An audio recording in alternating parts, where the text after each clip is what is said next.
One of the things that we know about life is that it is always changing. Sometimes you're up, sometimes you're down. Sometimes things go real well, and sometimes they don't. Sometimes you're happy, and sometimes you're sad. Now that's that thing called life. And when we begin to understand and know that, accepting that reality that we will never ever have things just on an even keel all the time, that you're going to have some ups and you're going to have some downs, but during those down moments, that's where the growth takes place. That's where the work is. See, anybody can feel good when they have their health, their bills are paid, they have happy relationships, the children are acting normal, business is successful. Anybody could be positive then. Anybody can have a larger vision then. Anybody can have faith under those kinds of circumstances. Am I correct? Yes. See, but the real challenge of growth, mentally, emotionally, and spiritually, comes when you get knocked down. Somebody said that adversity introduces a man to himself or a woman. How you handle it, that's where the growth takes place. When I was facing some challenges, I had a guy say something to me, and I suggest this is one of the first things that you want to do when you're facing a challenge. You want to get unstuck. Evaluate where you are. Look at it. Assess yourself. Assess yourself and assess the situation. What brought you there? What role did you play? Earl Nightingale had a saying I like. He said, all of us are self-made, but only the successful will admit it.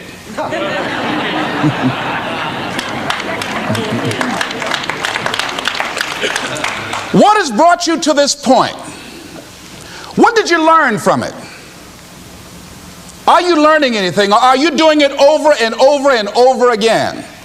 Somebody said that insanity is doing the same thing in the same way, expecting a different outcome. Are you going through it, or are you growing through it? Are you bigger and better because of it? Because it's not going to leave you until you grow through it. I was going through a major challenge in my life that was wearing me out, that was using me. And one of my students told me in a class that I was teaching, Lessons in Truth, she said, Les, until you handle it with grace, it will stay in your face. And it stayed there a long time. The challenges of life. How do we get stuck? A friend of mine went through a divorce. My best friend. He had a wife that did not love him as much as he loved her. It was his first real true love. He was a very religious man. Did not believe in divorce. He made a mistake. And he paid for his mistake with a lot of pain, a lot of tears. And there came to a point where he knew he should have gotten a divorce. But he was stuck. He was stuck in something called revenge. He said, she's made me so miserable, I'm going to pay her back. He was stuck. And he stayed in there longer than he should have because it began to attack him. It began to affect him psychologically. And as a result of that, when he eventually did get a divorce, he took that same attitude to other relationships, looking for something to go wrong. He was burned so badly, he did not want to risk pain again. He was going in relationships trying to avoid pain. When it became too close, he would do something to make sure the relationship did not work. He would always try and find something wrong with the person, because there are no perfect people. So if you look for it, you can find it. He was stuck in revenge. Another friend of mine, working on a job, loved the company very much, expected to retire there. And one day they called him in the office, asked him for his badge and identification, called the security man up, walked into his desk, told him he was fired and he had to leave then. He was devastated.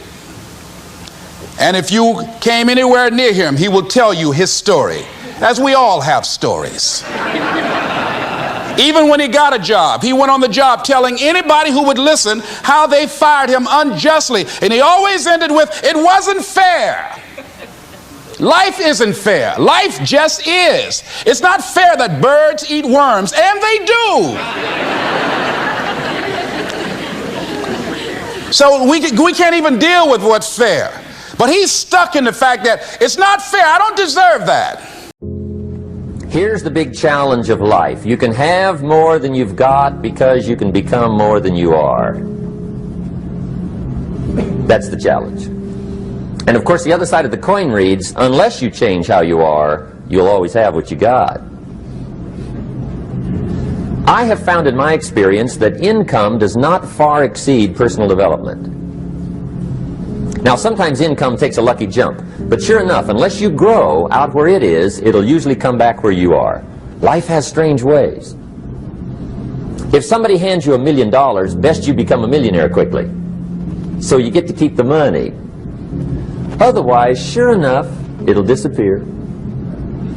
Somebody once said, if you took all the money in the world, divided it up equally among everybody, it would soon all be back in the same pockets.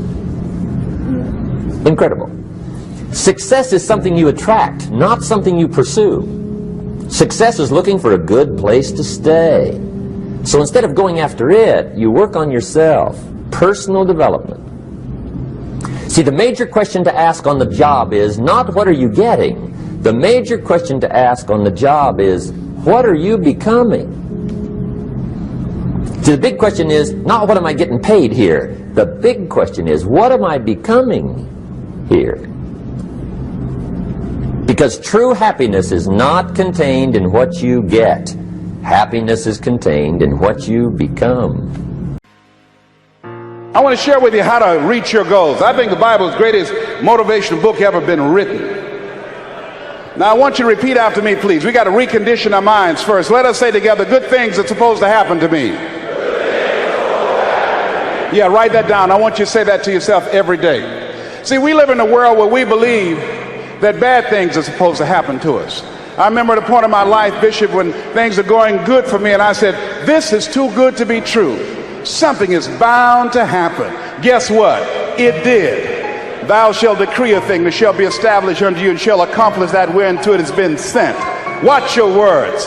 Watch what you say about yourself, about your affairs. Be conscious of that on a daily basis. Why? Because your words are powerful. In the beginning was the Word. Life and death is in the tongue. Watch what you say. Never say I'm broke. Say I'm overcoming a cash flow problem.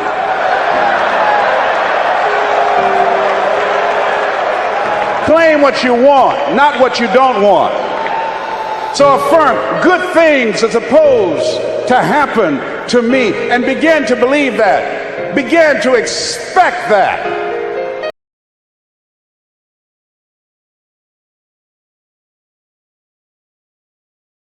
Hit the bell, because then YouTube will let you know whenever we upload this horrid content and you'll never miss it ever again.